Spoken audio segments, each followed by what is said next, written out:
3వ అధ్యాయము. దేవుడైన యెహోవా చేసిన సమస్త భూజంతువులలో సర్పము యుక్తిగలదై ఉండెను.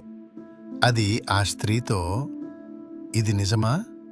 ఈ తోట చెట్లలో దేని ఫలములనైనను మీరు తినకూడదని దేవుడు చెప్పెనా అని అడిగాను. అందుకు స్త్రీ, ఈ తోట చెట్ల ఫలములను మేము తినవచ్చును. అయితే తోట మధ్యనున్న చెట్టుట్టు ఫలములను గూర్చి దేవుడు, మీరు చావకుండునట్లు వాటిని తినకూడదనియూ వాటిని ముట్టకూడదనియూ చెప్పెనని సర్పముతో అనెను. అందుకు సర్పము, మీరు చావనే చావరు. ఏలయనగా మీరు వాటిని తినుదినమున మీ కన్నులు తెరవబడుననియూ మీరు మంచి చెడ్డలను ఎరిగినవారై దేవతలవలే ఉందురనియూ దేవునికి తెలియునని స్త్రీతో చెప్పగా, స్త్రీ ఆ వృక్షము ఆహారమునకు మంచిదియు కన్నులకు అందమైనదియు వివేకమిచ్చు రమ్యమై నదియునై ఉండుట చూచినప్పుడు ఆమె దాని ఫలములలో కొన్ని తీసుకొని తిని తనతో పాటు తన భర్తకును ఇచ్చెను. అతడు కూడా తినెను. అప్పుడు వారిద్దరి కన్నులు తెరవబడెను. వారు తాము దిగంబరులమని తెలిసికొని అంజూరపు ఆకులు కుట్టి తమకు కచ్చడములను చేసుకొనిరి. చల్లపూటను ఆదామును అతని భార్యయు తోటలో సంచరించుచున్న దేవుడైన యెహోవా స్వరమును విని, దేవుడైన యెహోవా ఎదుటికి రాకుండా తోట చెట్ల మధ్యను దాగుకొనగా, దేవుడైన యెహోవా ఆదామును పిలిచి, నీవు ఎక్కడ ఉన్నావనెను. అందుకతడు, నేను తోటలో నీ స్వరము వినినప్పుడు దిగంబర్నిగా నుంటిని గనుక భయపడి దాగుకొంటినెనెను.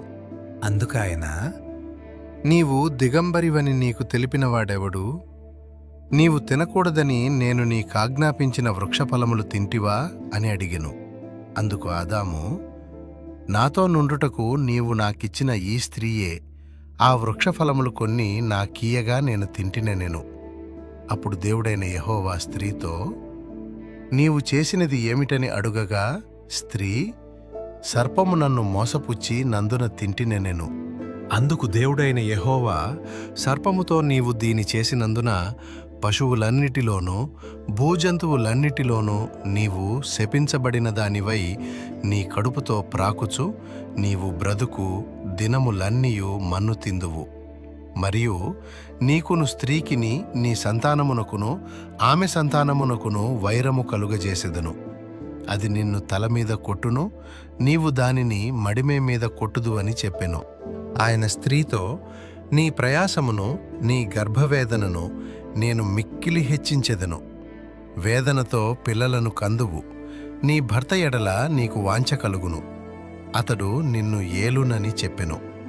ఆయన ఆదాముతో, నీవు నీ భార్య మాట విని తినవద్దని నేను నీకాజ్ఞాపించిన వృక్షఫలములు తింటివి గనుక నీ నిమిత్తము నేల శపింపబడియున్నది.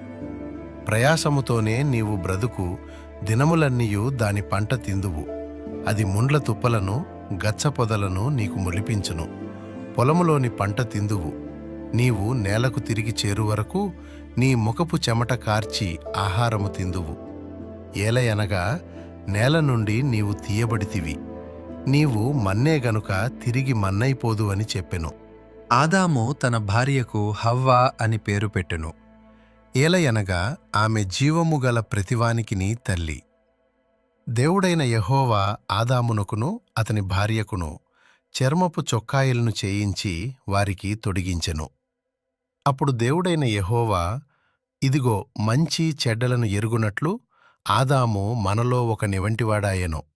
కాబట్టి అతడు ఒకవేళ తన చెయ్యి చాచి జీవవృక్షఫలమును కూడా తీసుకొని తిని నిరంతరము జీవించునేమో అని దేవుడైన యెహోవా అతడు ఏ నేల నుండి తీయబడెనో దాని సేద్యపరచుటకు ఏదెను తోటలో నుండి అతని పంపివేసెను.